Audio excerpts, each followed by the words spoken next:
What's going on, guys? This is Rob, and the Eternals trailer just dropped this morning. Now, we have a reaction video here on YouTube, but we're gonna break the trailer down in this video, and I'm gonna blow your mind. Would you believe me if I told you that we'll actually see Thanos referenced in this movie? So here's the thing. The trailer initially opens up with like this great big huge island or landmass, more or less, and the people look pretty primitive. I would say this is probably in the early days of the Eternals basically making their presence known on Earth. It's kind of the on-running theme of the trailer that like they've been around for a long time and they seem to have had dealings with people. Now here's the funny thing about this, right? I would imagine, based on just what we saw in the trailer, we're gonna see time skips with the Eternals. Most likely in the first maybe 10-15 minutes of the movie to just kind of establish where the Eternals have been throughout the entirety of this time stream. And I believe there is a moment that we get to see what happens when Thanos shows up on Earth and how the Eternals reacted to it, because I have an idea about this. But here's one of the big things. Rumors abound about what's going on with the Eternals' origins in the Marvel Cinematic Universe. So let me break it down like a fraction for you guys, with the Eternals' origins in Marvel Comics and then what they're gonna do in the Marvel Cinematic Universe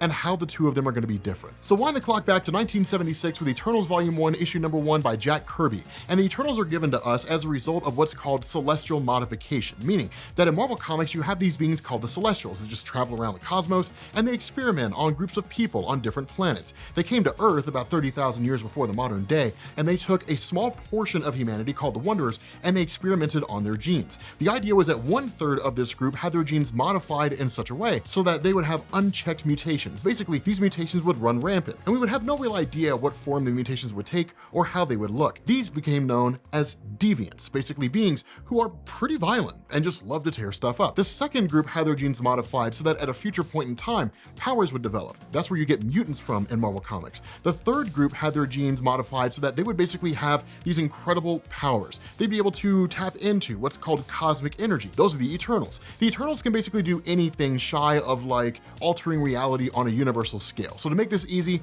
there's no Eternal out there that's on par with Thanos with the Infinity Gauntlet. If you guys want to learn more about the Eternals, make sure you check out my video at Comics Explained, the Eternals Explained, and then we also have a video going out at the time that I'm recording this video now, which is Icarus of the Eternals Explained. Having said that, the Marvel Cinematic Universe seems to be doing a completely different origin, and this is really largely just based on rumor and conjecture, but a lot of people are freaking out because they're like, why is Marvel changing the origin, and where in the world are they getting this origin from? See, this is why it benefits you to read comic books for 25 years. The origin story the Marvel Cinematic Universe seems to be going with is the origin story from Earth X, which is a story that was written some number of years ago. But the idea behind this is that within that particular universe, Celestials are born by virtue of planting their seed inside of a planet. So the whole idea behind this is that they plant their seed in there, that will eventually grow into a Celestial. But when the Celestial emerges, the world's destroyed in the process. Now, if I'm a betting man, that's likely what's happening in the Eternals movie. If I really want to take my gamble one step further, I'll say it's probably Tiamu, the Dreaming Celestial. The whole idea behind this is that the Eternals were created to safeguard humanity from the Deviants, and the Deviants destroy things. So more or less the roles are kind of the same.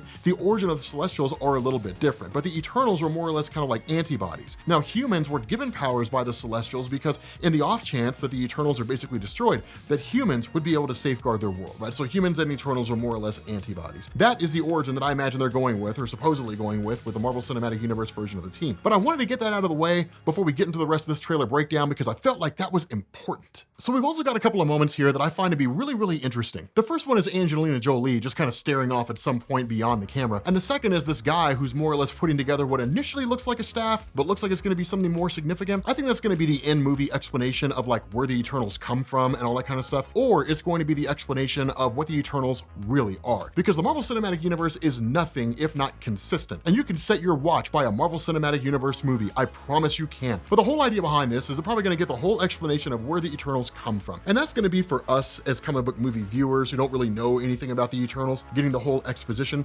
But I think it would be interesting if the Eternals all this time have been operating under one assumption with regards to their origin, and their origin turns out to be something completely different. I feel like that'd be an interesting caveat. It would give more dynamic to the characters. It would make them more intriguing and more interesting because not even they fully know what their story is. Because what we're basically dealing with here are essentially some pretty powerful beings, all of whom essentially dwarf the power of virtually every single Avenger, I would say with the exception of Thor and the Incredible Hulk. But I guess it really kind of depends on what story you're referencing in Marvel Comics. After that, you get a clip clip of Cersei, who is kind of hanging around and watching people do some stuff, so I imagine that's just the Eternals kind of coming down from on high, their magical land in the sky, which is actually called Olympia, and then in turn, spending their time among regular humans. You also see what looks like her putting her hand to the ground and water just coming out of nowhere. That's Cersei's power. She has the ability to transmute matter on the atomic level. Kind of a fun fact about all the different Eternals, every single Eternal more or less has the same baseline abilities, enhanced strength, super speed, all that kind of stuff. Most of the Eternals usually have a unique power unto themselves. Ajax, for example, who's played by Selma Hayek,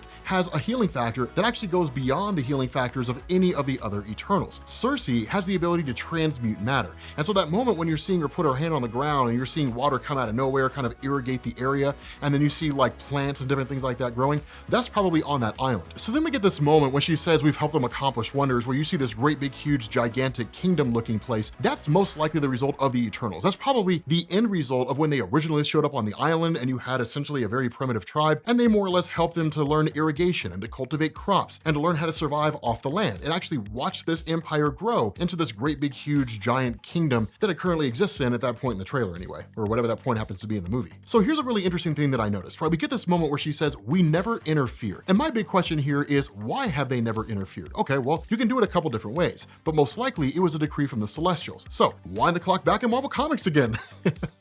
And you got something called the third Celestial Host. Now the Celestial Host, just kind of a quick explanation, which I feel like I should have done earlier in the video. That's what it's called when the Celestials show up to a particular location. The first Celestial Host was creating the Eternals. The second Celestial Host was punishing the Deviants. The third Celestial Host actually has nothing to do with the Eternals. It's actually because of the fact that when the Celestials showed up, they found that like Odin and Thor and like Zeus and Hercules and like all these different godly beings from other godly pantheons, which we in the comic book scene call Sky Fathers, had actually been meddling in the affairs of mortal man, right? Like Zeus had been showing up on Earth and banging girls. Odin had more or less been doing the same thing, but also like instigating wars. And because of the fact that this had the ability to in effect change the direction, change the course of this potential experiment that these Celestials were conducting, they basically gathered all the Sky Fathers together and then said, keep your hands off, stay away from the humans. The Sky Fathers challenged them and the Eternals were just like, bam, and like totally brought it into that. I mean, like that, like it wasn't even a contest. It wasn't even it was just total eradication, right? The result of this is that the Sky Fathers largely stayed hands off. That's the Marvel Comics and comic book explanation for why it is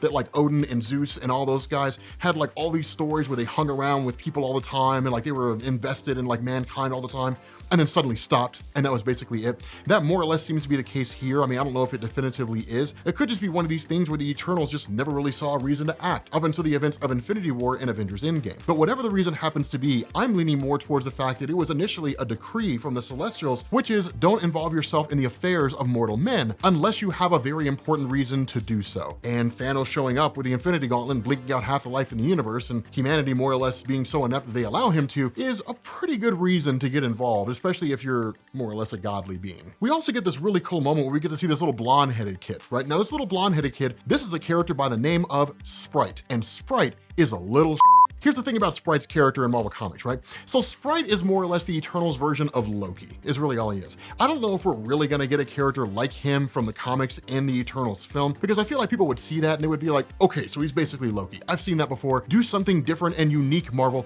There have been stories where Sprite has been a very serious character, and kind of the main ongoing arc of his character is he's frustrated with the fact that he's just eternally young and he actually wants to grow up and become an adult. And that's one of the reasons why he gets involved in different escapades. But to give you guys perspective on some of the stuff this guy's done, this dude wiped the memories of all the Eternals. It's a little bit of a weird bit of storytelling, but you know, comic books.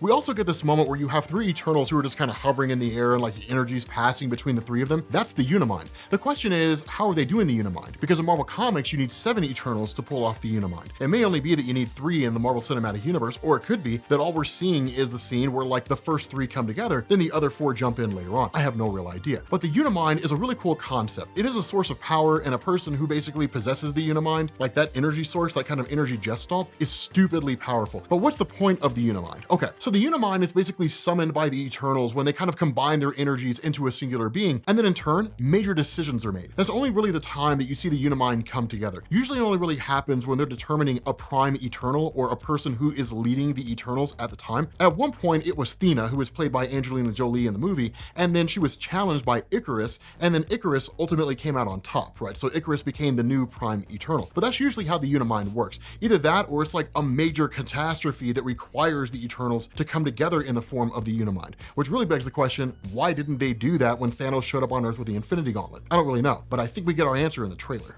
That brings us to two scenes that I find to be very, very interesting. The first one is the one with Thanos. And of course, when they're kind of looking off in the distance and you see those great big huge thunder clouds and lightning coming through and all that kind of cool stuff, I think that's when Thanos' forces arrive on the scene. I think that's when Thanos shows up, right? During the events of Infinity War and Avengers Endgame. And I think that the Eternals stayed hands off. I think the Eternals were like, no, we don't need to get involved. Like, we need to basically leave things alone. And I think the reason why is because maybe they had too much faith in humanity's abilities, or because humanity is the result of celestial experimentation, that what they wanted to do was just let the experiment run its course. And then in turn, they could summon the Celestials when they basically believe that the experiment has reached its fruition. Why would they do that? Because in Marvel Comics, that was the whole idea behind the Eternals, that the Eternals would stay hands off and they would monitor the superpowered community. And when it was believed that the fruition of the Celestials' experiments had basically been achieved, they would summon what was called the fourth celestial host. And that's when the Celestials would show up on Earth, and then you would have Arishan the Judge. And Arishan the Judge would look upon the entirety of the planet and then decide whether or not it should live or it should die. If he judges against it,